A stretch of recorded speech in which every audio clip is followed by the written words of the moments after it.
Welcome to the third presentation in our series on dispute resolution.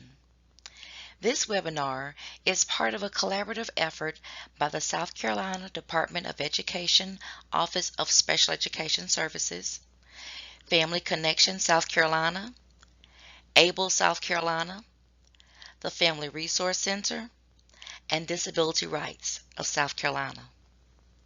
The information included is for South Carolina residents.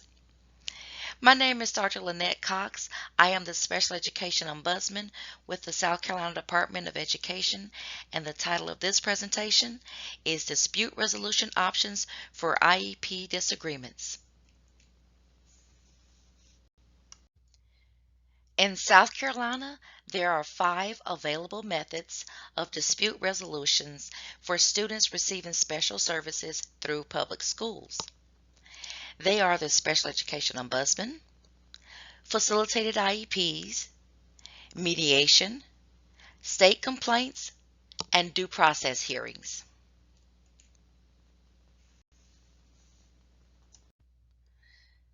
The Special Education Ombudsman is located in the Office of Special Education Services at the South Carolina Department of Education. The Special Ed Ombudsman serves as an impartial intermediary to help answer questions, discuss dispute resolution options, provide resources, seek resolutions for students who receive special services, and provide unbiased support for families and school districts as appropriate. South Carolina has implemented a facilitated IEP team meeting program. Facilitated IEPs are organized like any other IEP meeting. Facilitated IEP meetings include an impartial facilitator.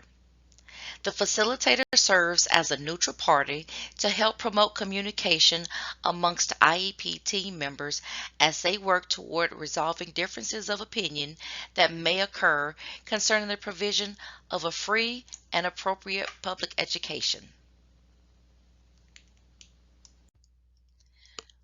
Facilitated IEP meetings are voluntary. Both parties must agree to participate in order for the process to proceed. As you are aware, the use of technology to conduct school meetings has become increasingly reliable. A facilitated IEP meeting may be held in person, virtual, or in a hybrid setting in which some parties participate in person while others attend virtually. The scheduling of such would be between the parents and the school district. Now, how do we get the facilitated IEP process started? Well, parents, adult students, or the district can make the request. The facilitated IEP coordinator may have to contact the person making the original request to gain clarification. From there, the facilitated program coordinator will contact the other party to inform them of the request, the topics to be discussed, and to request consent regarding their participation in the facilitated meeting. If consent is granted, the district and parent or adult student work together to schedule a mutually agreed upon date, time, and place to hold the meeting. Once that information is shared, a facilitator is assigned. The district will share the relevant student documents specific to the upcoming meeting with the facilitator. Once the facilitator is assigned, the facilitator will contact the parent or adult student and hear their concerns. They will contact the district and hear their concerns. From there, the facilitator will draft an agenda for the IEP meeting. During the meeting, the facilitator will keep the meeting on track, clarify items of agreement and disagreement, assist with formulating questions, and provide all team members with an opportunity for input.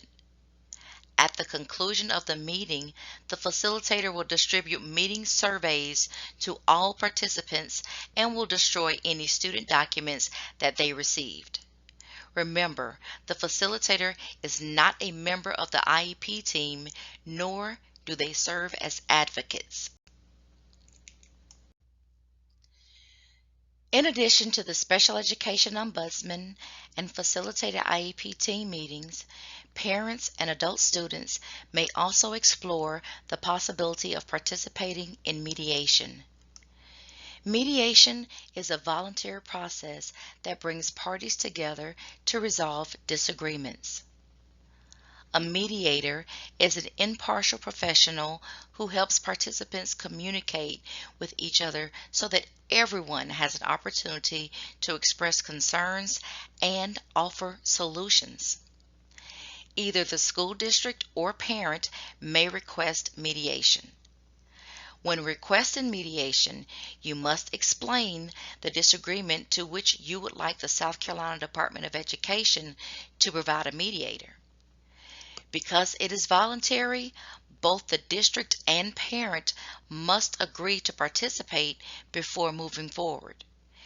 Parents are allowed to be accompanied by a knowledgeable associate, advocate, or attorney. The school district will send a representative who is knowledgeable of the situation and able to make decisions, and can also be represented by an attorney. Remember, this is not an IEP meeting. The mediator provides an informal and collaborative approach to problem solving. If the district and the parents resolve the issue, a written agreement will be developed and signed by all parties. The written agreement is a legally binding agreement and is enforceable in any South Carolina court of competent jurisdiction or in a district court of the United States. If the agreement requires changes to the student's IEP, an IEP meeting would need to take place to address those proposed changes. If you believe your child's Individuals with Disabilities Education Act or IDEA rights have been violated, you may file a state complaint. A parent, adult student, agency, or someone with knowledge of a student or students can file a state complaint if the person feels a student's IDEA rights have been violated. When filing a state complaint, be sure that the district receives a copy of the state complaint when you provide the Office of Special Education Services with the state complaint. There are examples of methods to ensure the receipt of the complaint by the district on the state complaint form that's provided by the South Carolina Department of Education. When filing a written state complaint, you must identify the alleged IDEA violation that was not met, include facts to support the allegation, include the date of the alleged IDEA requirement that was not met. You must include the student's name, address, school, school district, and name of parent and guardian. You also must sign and provide the contact information of the person filing the complaint. The state complaint must be filed within 365 days of the alleged violation. The state complaint investigation is a 60-day process. The state complaint form is found on the Office of Special Education Services dispute resolution page. Though you do not have to use the form provided, be sure to include the aforementioned components. As part of the complaint investigation, the district will be given the opportunity to respond to the state complaint, including making a proposal to resolve the complaint. When the investigation is complete, the Office of Special Education Services will issue a letter of resolution, or LOR, that addresses each of the allegations in the complaint.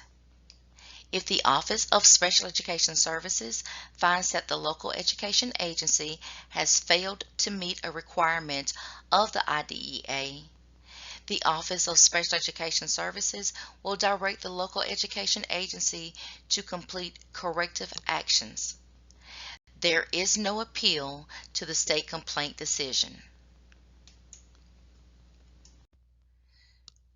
Now let's learn a bit about due process hearings. A due process hearing starts with a due process complaint.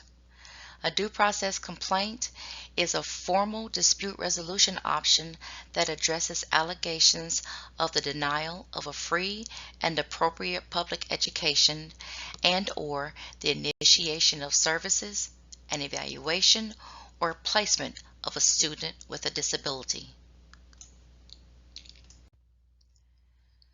A parent, adult student, or school district may file a due process complaint. The party filing the due process hearing request must ensure that the other party receives a copy of the due process complaint. The due process hearing request must contain the name of the child, the address of the residence of the child, as well as the name of the school the child is attending. In the case of a student who is homeless under the terms of the McKinney-Vento Homeless Assistance Act, you must include available contact information for the child and the name of the school the student is attending. You must also include a description of the nature of the problem related to the student, the proposed or refused initiation or change, include facts related to the problem, and finally, a proposed resolution of the problem to the extent known and available to the party at that time.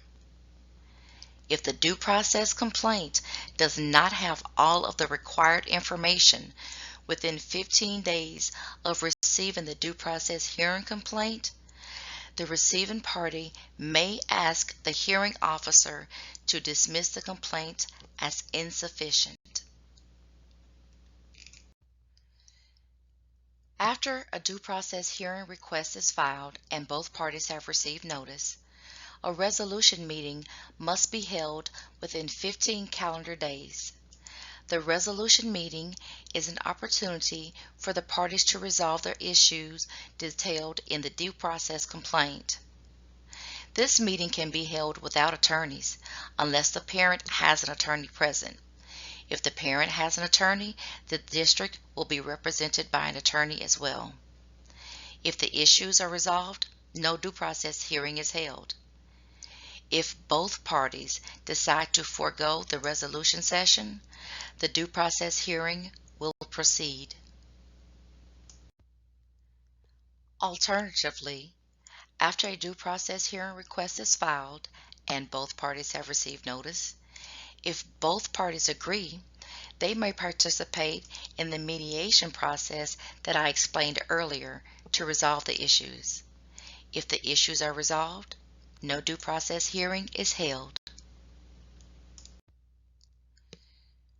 During this hearing, each party has the opportunity to present their views in a formal legal setting using witnesses, testimony, documents, and legal arguments that they believe are important for the hearing officer to consider. Since the due process is a legal proceeding, parties often choose to be represented by an attorney. During the due process hearing, the parties have the right to be accompanied and advised by counsel and by individuals with special knowledge or training with respect to the problems of students with disabilities.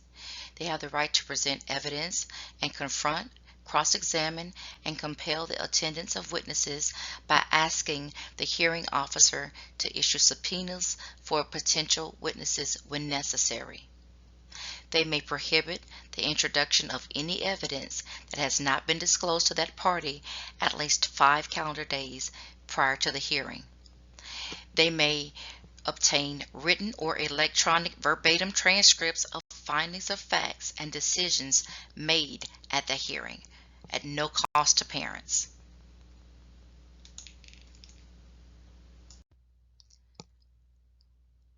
Under the IDEA, due process is the only dispute resolution option with a system of appeals.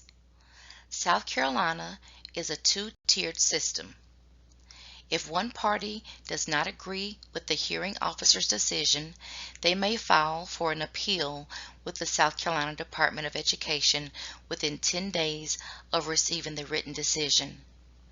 The South Carolina Department of Education will conduct a state-level administrative review of the hearing officer's decision and the due process proceedings and issue a ruling.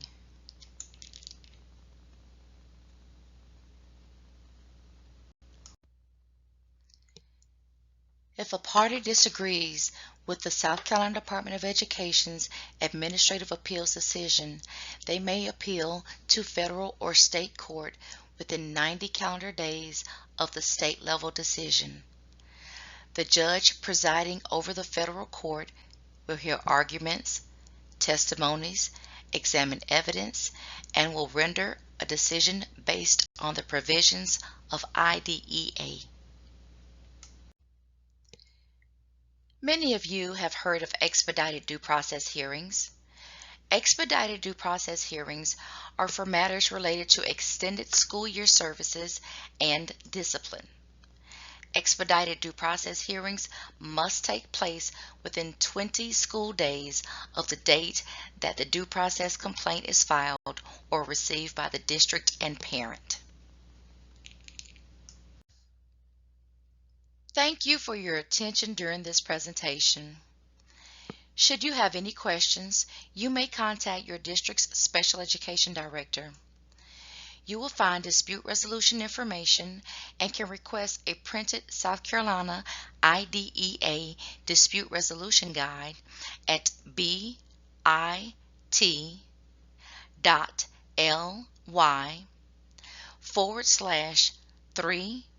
capital X capital H capital Y capital B capital A Y. You may contact Dr. Lynette Cox, the Special Education Ombudsman and Facilitated IEP Coordinator at the Office of Special Education Services at lcox@ed.sc.gov. That's lcox@ed.sc.gov.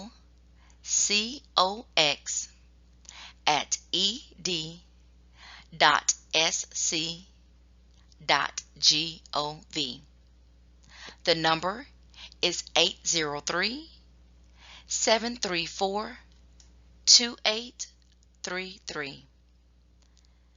The state complaint investigator's email is specialeducationservices.dr@ed.sc.gov. That's SPECIALEDUCATIONServices@ed.sc.gov. The online state complaint form is found at bit.ly/3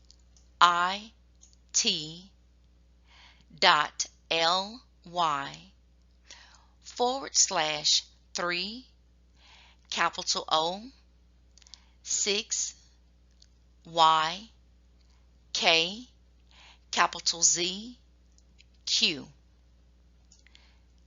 Barbara Drayton Esquire of the Office of General Counsel, who manages mediation and due process, is found at bdrayton@ed.sc.gov.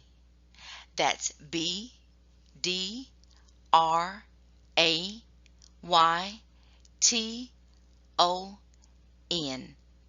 at ed.sc.gov.